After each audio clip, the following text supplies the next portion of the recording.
Hello students, in this video we are going to study chapter 11 of science, cell structure and microorganism.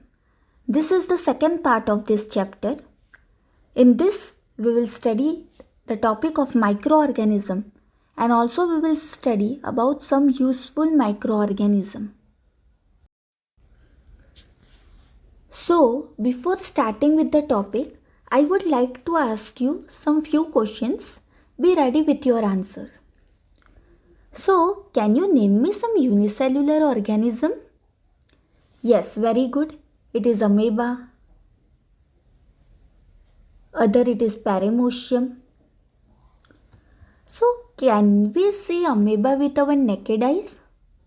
No, we cannot see amoeba with our naked eyes. But we can see amoeba with the help of microscope. So the organism which we cannot see with our naked eyes, but we can observe them under the microscope, such organisms are microorganisms. You may see in this image, all these are microorganisms which can be easily observed under the microscope. Now tell me, where do these microbes found? Yes, very good. On dead plants and animals. Other? Can you answer? Yes, near unhygienic places. Good. But they are present everywhere around us. They are present in air. They are present in water. Some microorganisms are also present in the soil. They are also present in the food. They are also present in the sewage, in the wastewater. Also they are present in the garbages. Also in the bodies of plants and animals. Even in the human body, there is a microbes present. Some microbes are solitary, means they exist individually, like paramecium, amoeba, while some exist in the colonies. They exist in the groups. You may see here in image, that is a Staphylococcus aureus. So such type of microbes exist in colonies, in groups. Some are also present in the dead bodies of plants and animals. So these are all occurrence of microorganism. Now firstly tell me the unit to measure the cell size, as you have learnt in last class. Yes, it is measured in micrometer or nanometers. Similarly, the size of the microorganism are also measured in the same unit, that is micrometers or nanometers. We can observe microorganism and in electron microscope, as it is very difficult to observe them under the compound microscope, as a magnification of 1000 times also it is proved to be a very insufficient for observation of microorganism. Yes, some sizes of microbes are given. Paramecium is about 100 micrometers. Bacteria of typhoid, that is 1 to 3 micrometers. Poliovirus, its size is 28 nanometers. Microbes measure less than 100 micrometers. Even the microbes is very minute organism. Their organelles, the cell organelles, carry out all the life processes within the single cell. Now, nature of microorganism. So microorganism can be a virus, can be bacteria, or can be fungus. So some microorganisms like the fungus grow on bread, as we normally see such fungus on the bread if we keep bread for a long period of time. And this fungus can be seen under the microscope. We can also see algae in the ponds. So mostly both of them are multicellular. But most of the microorganisms like bacteria and viruses are unicellular. They are single cell. They have somewhat different cellular structure. So, they do not have membrane bound cell organelles like what the eukaryotic cells have. So, these are the prokaryotic cells. Most of the bacteria possess prokaryotic cells. So, the plasma membrane, cytoplasm and nucleate are the only component of their cells, and such cells are called prokaryotic cells. Next is growth of microorganism. Like other organism, microorganism also needs a proper environment for growth as well as for reproduction. Most of the microbes needs oxygen for their growth, but there are some microbes they do not need oxygen for their growth as well as for reproduction. And some microorganisms can even survive in a very extreme and adverse climatic condition. So, during the unfavorable conditions, microorganisms form a very thick covering around themselves and they stop their life processes. And on return of the favorable condition, they come out of this protective covering and again continue their life processes. Microorganisms can also exist on the floor of the ocean, also in the polar region, and sometimes they are also found in the water springs. Now, what do you think that microorganisms are always harmful to us or always they cause disease?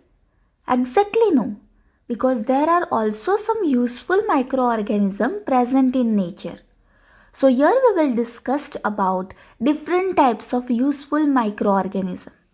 So firstly, the microbes which are present in the soil, in dungs, etc.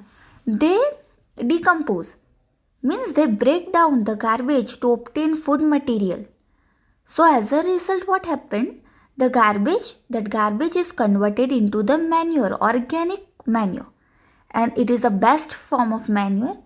We can easily use them for agriculture, and in this way we can also keep our surrounding clean. Also sometimes the microbes are released into the sewage so that microbes will be quickly decompose or break down of the organic compound into the more simpler form into the sewage.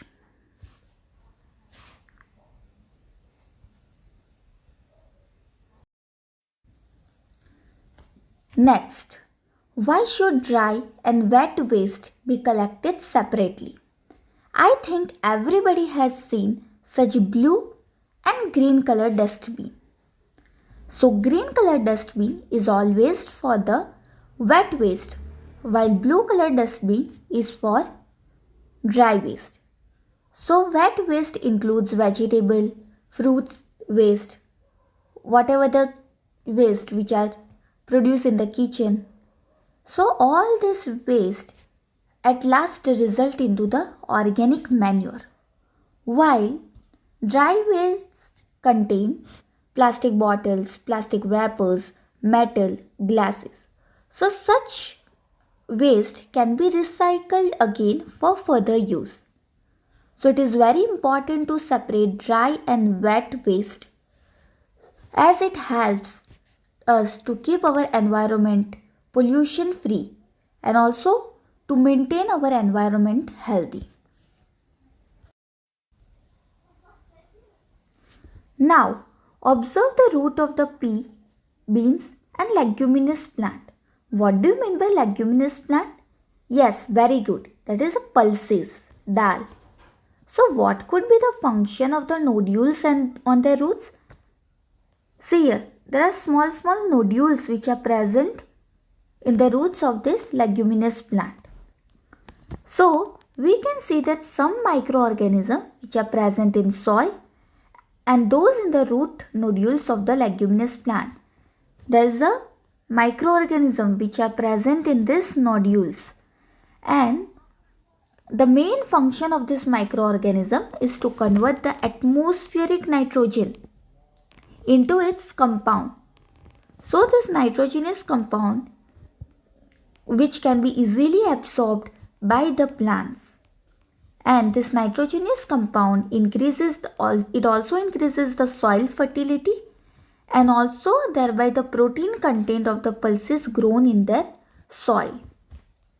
So one such bacteria, it is a rhizobium bacteria.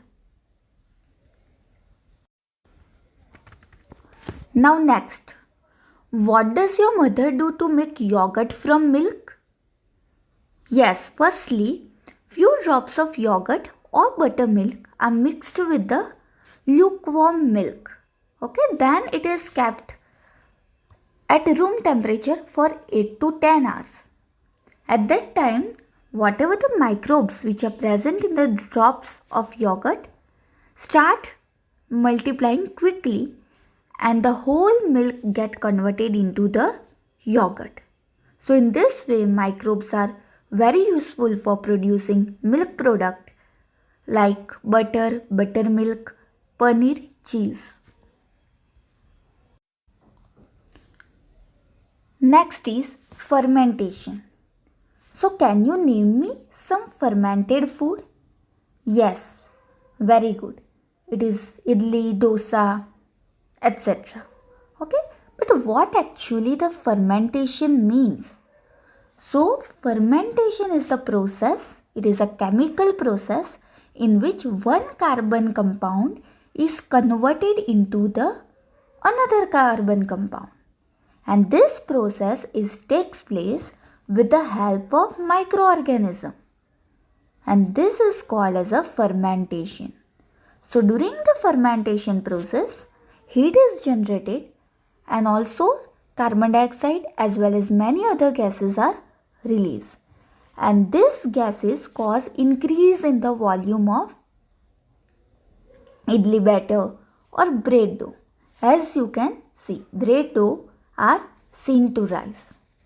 So fermentation is very important process, and as well as fermented food are very healthy for our body. So the process of fermentation is also used for making yogurt from milk, also for producing alcohol from grains as well as fruits. Also bread is prepared from the flour by the process of fermentation, and it is also had uses in production of acetic acid, citric acid, lactic acid, vitamins, antibiotics, etc. Now we will find out answer a few questions. How do preparation like yogurt, idli, dosa become easy to digest? Why such food dishes are very easy to digest? Because as the complex sugars or natural sugars or starch which are present in these food dishes are already broken down into a very simple compounds. So they are very easy to digest. Now, why is yogurt mixed in the butter or dough for making rava idli, bhature or naan? Because yogurt makes the fermentation process very faster, and it also increases the nutritional value of the food.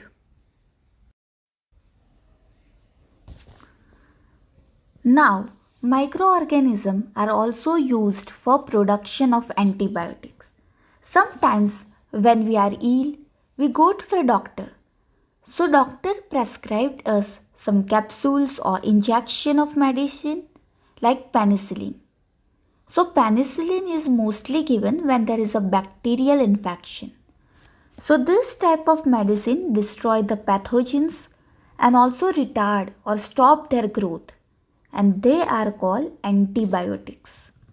So antibiotics are actually produced with the help of some microbes.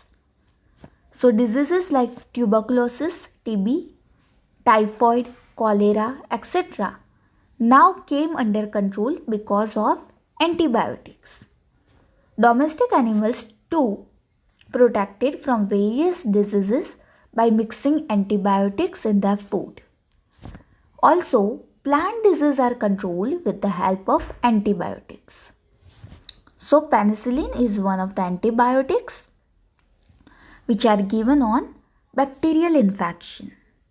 So, microbes is very important for production of antibiotics. Now, what we all had taken to prevent ourselves from coronavirus? Exactly, corona vaccine. So, now we will study about how the microbes helps in the production of vaccine. So, before that, we will study what is vaccine.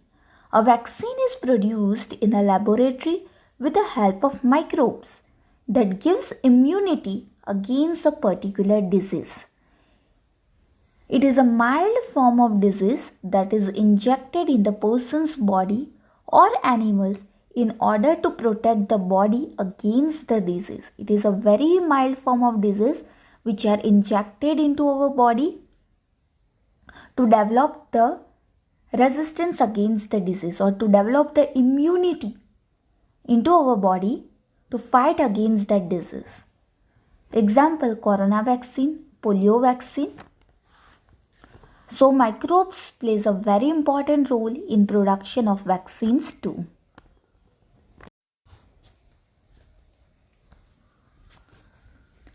Have you ever heard about oil spillage or oil leakage? Yes, during oil transportation through waterways or sometimes even the industry release oil product into the water. So there are some microorganisms which use oil for their growth. And such microorganisms are added into the water. So, microorganisms are used to clear a layer of oil which are floating on the surface of the oceans. So, microorganism plays a very important role for cleaning the ocean water. Microorganisms are also used in biogas plant. So farm waste, human urine, human feces, wet garbage, etc. are collected into the biogas plant. And there is a production of biogas as well as a fertilizers. So in all this process, the microbes which I use are methanobacterium. So I hope you understood all the useful microbes. I hope you understood all the details about the microorganism and also different types of useful microorganism. Thank you for watching my video.